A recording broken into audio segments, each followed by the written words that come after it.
To understand genetics, first you have to understand that you're already outside of your norm. You could be choosing your primary reference lab, but it may not go over the interface because it's a very complicated result. So it's already, even in the workflow to the primary reference lab, there's some things off about it. But in genetics, you're banking on this test. This is really big.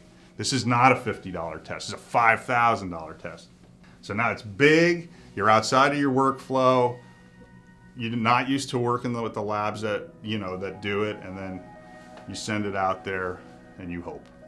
If we get rid of the low-hanging fruit that doesn't make sense, we're going to be able to get the best testing for the families who really need it.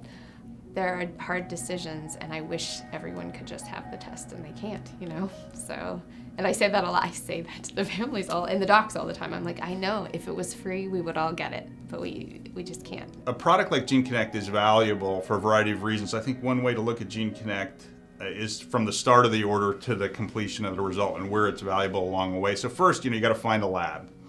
And let's just assume for the sake of argument that it's not your primary reference lab. So now you got to troll. Well, instead of going to 60 websites to figure out what's going on, you can go into GeneConnect and it'll give you a nice list. So we use it all the time. I think one of the great enhancements that's been done is an ability to compare lab testing panels. So our providers will say, I want a macrocephaly genetic testing panel, and I want to specifically include this gene and this gene and this gene. There's this panel or this panel, and how do I figure out what's the best approach and what's the best lab?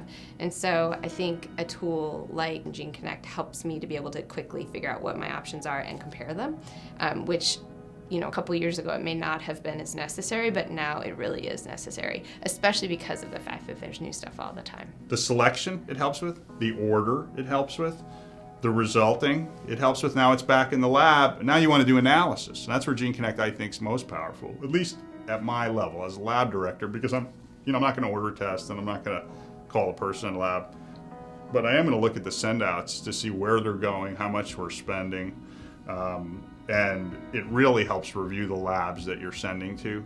GeneConnect makes the order easy because it's a portal.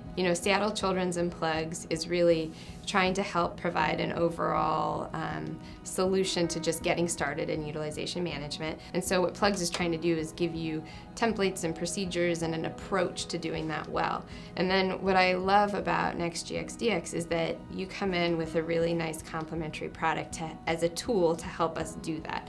So it's ease of ordering, it's identifying opportunities to improve ordering and tackle the cost problem, which is what we're all largely the reason why people are doing this, and do it in a way that's really user-friendly for the people who are using that product. So it's just a really nice synergy. We have a shared vision, and we have really different skill sets that we bring to the table, and I think together we're basically going to be able to build something that will be really useful.